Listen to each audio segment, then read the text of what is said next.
Donald Trump is a scab. Donald Trump is all talk, and Kamala Harris walks the walk.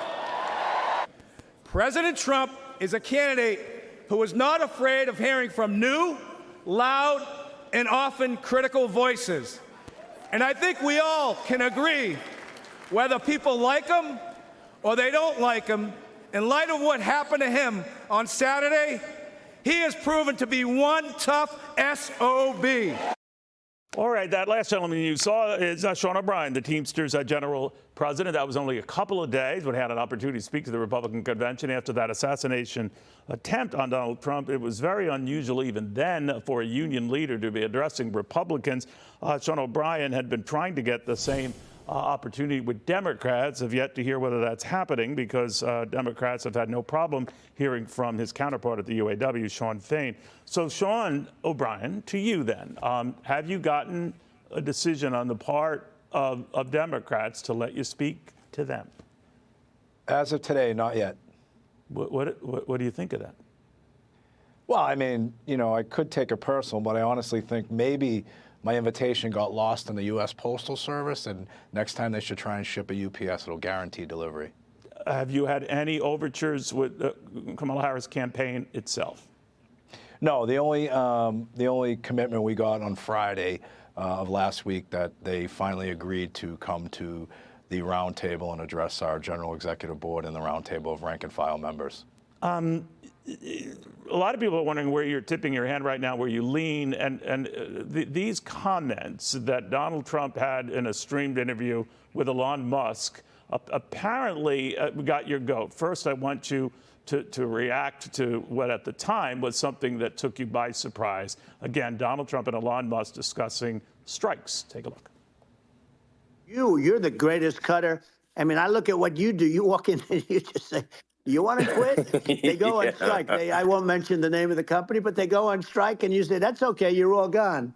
You're all gone. So every one of you is gone. Sean O'Brien, who spoke at the Republican National Convention, saying that firing workers who are wanting to organize or striking is economic terrorism. So just to be clear, that's something that you are well, that's not, yeah, they weren't organizing against Elon. He let them go because he was having a lot of problems in California. They were making it impossible for him. In California, what they were doing with the taxes and everything were making it impossible for him.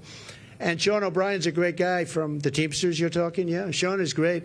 I think Sean would understand it better than anybody.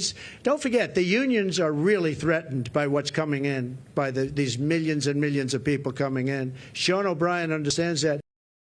Now, it's interesting, Sean, because the other Sean, spelled differently, said that really showed Donald Trump's true colors. I want you to respond to what Sean Fain had to say about that.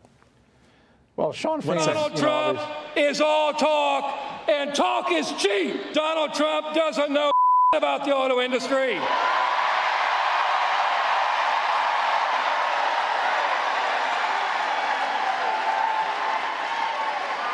And he doesn't give a damn about the working class in this country. To be fair, Sean, I apologize. That was not in response to Donald Trump's remarks, but you have an opportunity. He did respond very kind of bluntly, but that was not the response. But how did you feel about that? Because you had a colorful response yourself. What did you think of it? Yeah, look, I think everybody that knows me knows that I call balls and strikes. And if someone's saying something that we don't agree with, and I don't agree with any employer ever firing workers who exercise their right to form unions, I think I called it economic terrorism, and that's what it was. And look, whether I like you or I don't like you, if you're going to take on American workers and you're not going to treat them fairly, then you're fair game, and you're going to have to deal with the consequences. And, you know, everybody has their issues. You know, I don't speak for Sean Fain. Sean Fain certainly doesn't speak for the Teamsters Union or myself. But the reality is look, Elon Musk, it's no secret, for the last 2.5 years, I've taken on corporate America. I've fought with Elon Musk. I've fought with Starbucks. I've fought with Amazon. I've fought with all these elitists.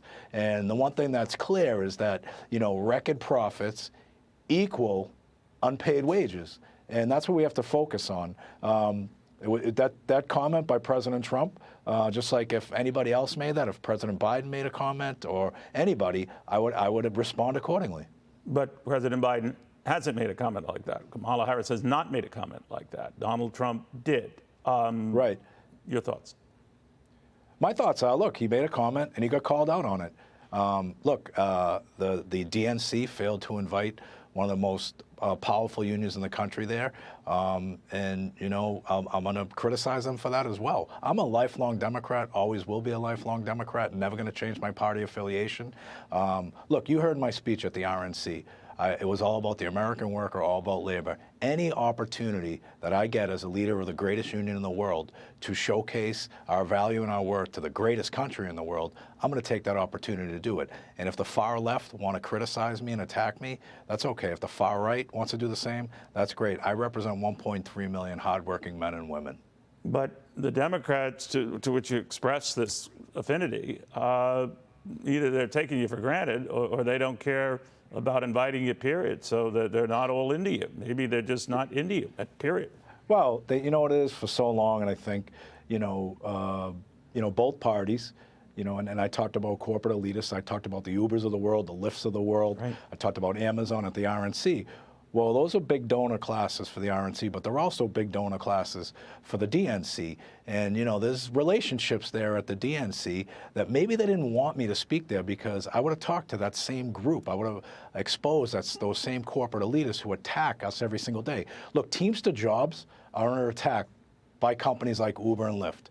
The contractor model, the autonomous vehicle proposals out there.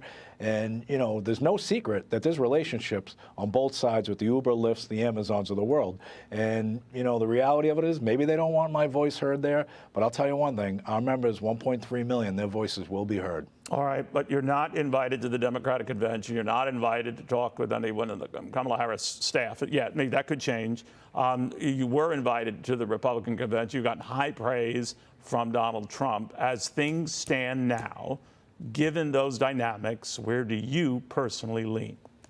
So the most important thing to me is I got high praise from my members. We polled our members on my appearance at the RNC, and we polled my speech, and only 11% of the members disapproved with me being there. I didn't get into partisan issues. I got into issues that affect working people in this country. I also, and I didn't hear this last night, I also encourage collaboration on both sides, because right now there's such a line drawn in the sand and there's such venom throughout this country. There's nothing that can get done, and we need to stop that. But that's not what I asked, Sean. I mean, given all of that, Republicans liked you and liked hearing from you. Democrats don't give a damn whether they get a chance to hear from you. Just on that level, what do you think, real quick? Well, listen, they've taken their position, and I'm going to take my position moving forward. And, we've given the Democrats a lot of money over the last 2.5 years, much more than we're giving the Republicans. And look, that's what it comes down to at the end of the day. Will you stop doing that if you're not invited, if they ignore you? Listen, I'm not. We're gonna invest in candidates on both sides that are actually going to represent working people, and that's what we're going to do. There's going to be no more free rides for anybody. So wait a minute. They're not inviting you. You would not consider now withholding funds until they do and until something changes? What? No, we're going to look at situations. Look, this DNC's over with. We're going to look at situations like they always do. Both sides come to us asking us for support. And, if the situation isn't right for our members, they're not going to get the free ride that they've gotten under our previous administration or anybody else. Look, this is we're not upset about it. It's just, the reality is they didn't invite us, and we've been around 121 years. We're going to continue to be around for another 121 years. And if people's noses are out of their joints because we have a voice of America, everybody talked about how essential Teamsters were during the pandemic. You haven't heard one iota from both sides on how the essential workers are now. You don't hear anything about essential workers. We are still very relevant and essential to this country. Well, you wouldn't know it at the Democratic convention thus far. I guess that's how you can look at it, but I'm looking at it as an opportunity to, again, showcase how valuable we are, and we will. All right. Sean O'Brien, thank you very much. Thanks. We will have more after this. Click here to subscribe to the Fox News YouTube page to catch our hottest interviews and most compelling analysis. You won't get it anywhere else.